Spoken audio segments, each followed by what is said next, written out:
ನನಗೆ ಪರ್ಸ್ನಲಿ ಸಣ್ಣ ಸಣ್ಣ ವಿಷಯಗಳು ತುಂಬ ಖುಷಿ ಕೊಡುತ್ತೆ. ಇದು ನನ್ನ Instagram 1K follower achievement moment actually went on a deep realisation. Office ಮುಗಿಸಿ ಮನೆಗೆ ಬಂದೆ. ಯಾಕೋ ಬೇಜಾರು, ನನ್ನ ಸಣ್ಣ ಪುಟ್ಟ ಅಚೀವ್ಮೆಂಟ್ನ ಸೆಲೆಬ್ರೇಟ್ ಮಾಡೋವಂಥ ಪರ್ಸನ್ ನನ್ನ ಲೈಫಲ್ಲಿ ಇಲ್ಲ ಅಂತ. ಎಸ್, ಇದು ಮೋಸ್ಟ್ ಆಫ್ ಅಸ್ ಎಕ್ಸ್ಪೀರಿಯನ್ಸ್ ಮಾಡಿರ್ತೀವಿ.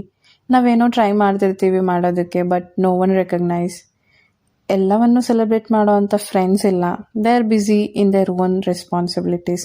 ಇನ್ನು ಫ್ಯಾಮಿಲಿ, ಪೇರೆಂಟ್ಸ್, ಅವರಿಗೆ ನನ್ನ ಎಕ್ಸ್ಪೆಕ್ಟೇಷನ್ ಏನು ಅಂತ ಅವ್ರಿಗೆ ಅರ್ಥ ಆಗಲ್ಲ ಬಿಕಾಸ್ ಆಫ್ ಜನ್ರೇಷನ್ ಗ್ಯಾಪ್. ಹಾಗೆ ಬೇಜಾರಲ್ಲಿದ್ದಾಗ ನನಗೆ ಠಕ್ ಅಂತ ಒಂದು ಫ್ಲ್ಯಾಶ್ ಆಯಿತು. ಬುಕ್, ನಾನು ರೀಸೆಂಟಾಗಿ ಓದಿದ್ದಂಥ ಒಂದು ಬುಕ್, ಬದುಕು ಬದಲಿಸುವ 21 ಅಭ್ಯಾಸಗಳು. ಅದರಲ್ಲಿ ಒಂದು ಚಾಪ್ಟರ್ ನನ್ನ ಈ ಸಿಚುವೇಶನ್ಗೆ ಎಕ್ಸಾಕ್ಟ್ಲಿ ರಿಲೇಟಬಲ್ ಆಗಿತ್ತು. ಸಣ್ಣ ಪುಟ್ಟ ವಿಷಯನ ಸೆಲೆಬ್ರೇಟ್ ಮಾಡಿ ಅಂತಾನೆ ಒಂದು ಚಾಪ್ಟರ್ ಇದೆ. ಆಮೇಲೆ ಹೋಗಿ ಚಂದ ರೆಡಿ ಆದೆ, ಪೂಜೆ ಮಾಡಿದೆ, ಫಸ್ಟ್ ಭಗವಂತನಿಗೆ ಸರೆಂಡರ್ ಮಾಡಿದೆ, ಗ್ರ್ಯಾಟಿಟ್ಯೂಡ್ ಹೇಳಿದೆ. ಆ್ಯಸ್ ಯೂಶುವಲ್ ನನ್ನ ಹ್ಯಾಪಿ ಮೂಮೆಂಟ್ಸ್ನ ಡೈರಿಯಲ್ಲಿ ಬರ್ಕೊಂಡೆ. ಈ ಸ್ಮಾಲ್ ಅಚೀವ್ಮೆಂಟ್ಗೆ ಕಾರಣ ಆದಂಥ ಈಚ್ ಆ್ಯಂಡ್ ಎವ್ರಿ ಸಿಂಗಲ್ ಪರ್ಸನ್ಗೆ ಥ್ಯಾಂಕ್ ಯು ಅಂತ ಮನಸಾರೆ ಹೇಳಿ ಅಪ್ಪ ಅಮ್ಮನ ಹತ್ರ ಬ್ಲೆಸ್ಸಿಂಗ್ ತಗೊಂಡೆ.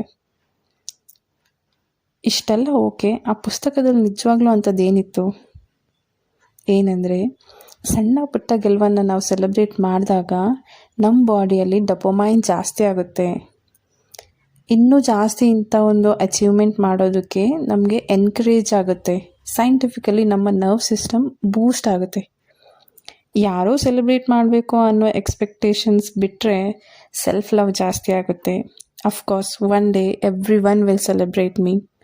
That's the power of changing your habit can change your life. So celebrate every small wins. ಸಣ್ಣ ಪುಟ್ಟ ವಿಷಯಗಳನ್ನ ನೀವು ಖುಷಿ ಪಡ್ತೀರಾ ಅಂತಂದರೆ ಅದರಿಂದ ನೀವು ಸೆಲೆಬ್ರೇಟ್ ಮಾಡಿ ಖುಷಿಯಾಗಿರಿ. ಇನ್ನೂ ಹೆಚ್ಚು ಖುಷಿ ಪಡುವಂಥ ವಿಷಯಗಳನ್ನ ಜಾಸ್ತಿ ಮಾಡ್ಕೊಳ್ಳಿ ಅಷ್ಟೇ. All the very best.